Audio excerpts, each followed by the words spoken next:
Hello guys, അപ്പോൾ ഇതാണ് നമ്മളെ പുതിയ കൂട്. നമ്മൾ കഴിഞ്ഞ വീഡിയോ ചെയ്തിട്ടുണ്ട് ഈ കൂടിനെ കുറിച്ചിട്ട്. അപ്പോൾ ഇതിന് ഡോറ് വെക്കാണ്ടായിരുന്നു. അപ്പോൾ നമ്മളിപ്പോൾ ഡോറൊക്കെ വെച്ച് സെറ്റാക്കിയിട്ടുണ്ട്.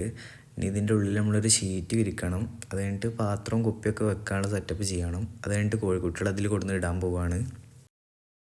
അപ്പോൾ ചെറിയ കുട്ടികളാകുമ്പോൾ തന്നെ കാലുള്ളിൽ പോകാനുള്ള ചാൻസ് ഉണ്ട്. അതുകൊണ്ട് നമ്മളൊരു ഷീറ്റ് വെച്ച് സെറ്റായിട്ടുണ്ട്. അതുപോലെ തന്നെ നമ്മൾ ഫുഡ് കൊടുക്കാൻ വേണ്ടിയിട്ട് സ്റ്റാർട്ടർ കൊടുക്കാൻ വേണ്ടിയിട്ട് നമ്മൾ ഇവിടെ റബ്ബർ കൃഷി ഉണ്ടായിരുന്നു. അപ്പോൾ അതിൻ്റെ ഒരു ട്രേ ആണിത്. ഈ ട്രേയിൽ നമ്മൾ ഇട്ട് കൊടുക്കില്ല, അതാകുമ്പം അറിയില്ല. ഇത് ന്യൂറോബയോൺ ടാബ്ലറ്റ് കലക്കിയ വെള്ളമാണ്.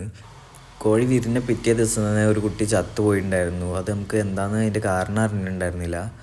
അപ്പോൾ കാഴ്ചക്കുറവ് വരുന്നു അതിൻ്റെ കാരണം. ഇതേപോലെ അങ്ങനെ ആയിരുന്നു, തല ബാക്കൊക്കെ ആയിട്ട്. ഈ കോഴിക്കുട്ടി നമ്മൾ ചാവും തന്നെ വിചാരിച്ചത്. അപ്പോൾ ന്യൂറോബയോൺ കലക്കിയിട്ട് നമ്മൾ കൊടുത്തപ്പോൾ അതിൻ്റെ അസുഖം മാറി. ആ കോഴിക്കുട്ടിക്ക് ഇപ്പോൾ ഒരു കുഴപ്പമില്ല. നമ്മൾ കൂട്ടിക്കിടുമ്പോൾ ഇനി അതിനെ കാണാം.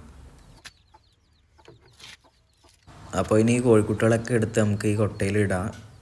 എന്നിട്ട് നമുക്ക് ആ കൂട്ടിൽ നേരെ ഡയറക്റ്റ് കൊണ്ടുപോയി ഇടാം.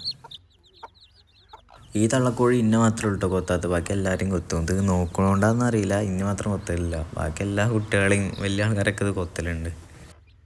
അതുപോലെ തന്നെ ഈ കോഴി നല്ല കുട്ടികളെ നോക്കുകയും ചെയ്യും. ഈ കുട്ടികൾക്ക് ഫുഡ് കൊടുത്തിട്ടേ ഈ കോഴി കഴിക്കുള്ളൂ, അല്ലാതെ ഒരു മണി അരി പോലും ഈ കോഴി തിന്നലില്ല.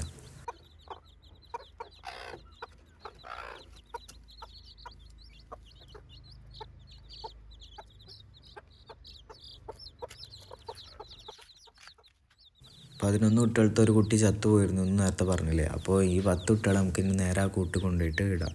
തള്ളക്കോഴി പുറത്താട്ടോ. ഈ കുട്ടികളെ ഇട്ടതിന് ശേഷം നമുക്ക് ആ കോഴിനെയും പിടിച്ചിടാം. വീടെടുക്കലും ഇത് ഇടലും രണ്ടും പാടും ഇപ്പോൾ നടക്കുന്നുണ്ടായിരുന്നില്ല.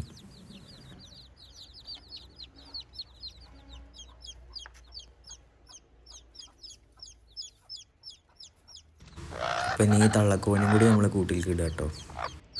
നമ്മൾ ഈ തള്ളനും കുട്ടീനെ ഇത് കുറച്ച് നേരം മാത്രമേ ഇതിലേക്ക് ഇടാൻ ഉദ്ദേശിച്ചിട്ടുള്ളൂ. നമ്മളൊരു വൈകുന്നേരം ആയാൽ നമ്മൾ മറ്റേ മരത്തിൻ്റെ കൂട്ടിലേക്ക് തന്നെ ഇടും. കാരണം നല്ല മഞ്ഞല്ലേ, നല്ല തണുപ്പുണ്ട്. അപ്പോൾ ഈ കോഴിക്കുട്ടിയൊക്കെ പെട്ടെന്ന് അസുഖം വന്ന് ചത്തുപോകും.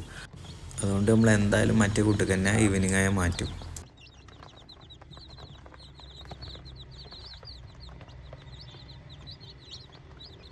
ഈ കാണുന്ന ബ്ലാക്ക് കുട്ടിയാട്ടോ മറ്റേ ആ തൂങ്ങി നിന്ന് കുട്ടി. ഇപ്പം അതിനൊരു കുഴപ്പമൊന്നുമില്ല. നമ്മൾ ടാബ്ലറ്റ് കൊടുത്തുകൊണ്ട് അതിനെ രക്ഷിക്കാൻ പറ്റി. അതേപോലെ തന്നെ ഈ ഫ്രണ്ടിലിരിക്കണ ഈ മഞ്ഞക്കുട്ടിയില്ലേ, ഇത് അതിനും ആ പ്രശ്നം ഉണ്ടായിരുന്നു. നമ്മൾ അതിനും അതേപോലെ ടാബ്ലറ്റ് കൊടുത്തപ്പോൾ അതിൻ്റെ പെട്ടെന്ന് തന്നെ മാറി. ബ്ലാക്ക് കുട്ടിക്കാണെങ്കിൽ കുറച്ചുകൂടി ടൈം എടുക്കുന്നുണ്ട്. ഇപ്പോഴും അതിന് ചെറിയൊരു തൂക്കമുണ്ട്. അതുകൊണ്ട് ഇനി ഒരു കാൽസ്യക്കുറവും വിറ്റാമിൻ കുറവും വേണ്ട വെച്ചിട്ട് നമ്മൾ ന്യൂറോബയോൺ കുപ്പി കലക്കിയിട്ട് കൂട്ടിൽ വെച്ചു. എല്ലാവരും കുടിച്ചോട്ടെ വെച്ചിട്ട്. ഈ കോഴിക്കുട്ടികൾ ഈ വെള്ളം നന്നായി കുടിക്കുന്നുണ്ട്. അതുകൊണ്ട് കോഴിക്കുട്ടികൾക്കൊന്നും വലിയ ക്ഷീണമല്ല, തളർച്ച അങ്ങനെ ഒന്നുമില്ല.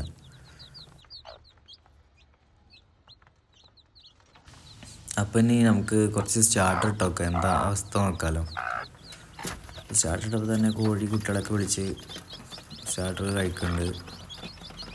ഇപ്പോൾ ഈ ലാസ്റ്റ് കയറി വന്ന കുട്ടി കേട്ടോ, തൂങ്ങി നിന്ന കുട്ടി. അതിനും വലിയ കുഴപ്പമില്ല. അതാണ് സ്റ്റാർട്ടറൊന്നും കഴിച്ചിരുന്നില്ല ആദ്യം. അപ്പോൾ അതും കഴിക്കുന്നുണ്ട്. അപ്പോൾ ഇതിൻ്റെ ബാക്കി അപ്ഡേറ്റ് നമ്മൾ ഇനി അടുത്തൊരു വീഡിയോയിൽ കാണിക്കാം. താല്പര്യമുള്ളവരും അതേപോലെ കോഴിനെ ഇഷ്ടപ്പെടുന്നവരും മാത്രം വാച്ച് ചെയ്യുക. അല്ലാത്തൊരു വെറുതെ വാച്ച് ചെയ്തിട്ട് കാര്യമില്ലല്ലോ. സോ താല്പര്യമുള്ളവർ മാത്രം വാച്ച് ചെയ്യുക. അപ്പോൾ ഓക്കെ, താങ്ക്സ് ഫോർ വാച്ചിങ്.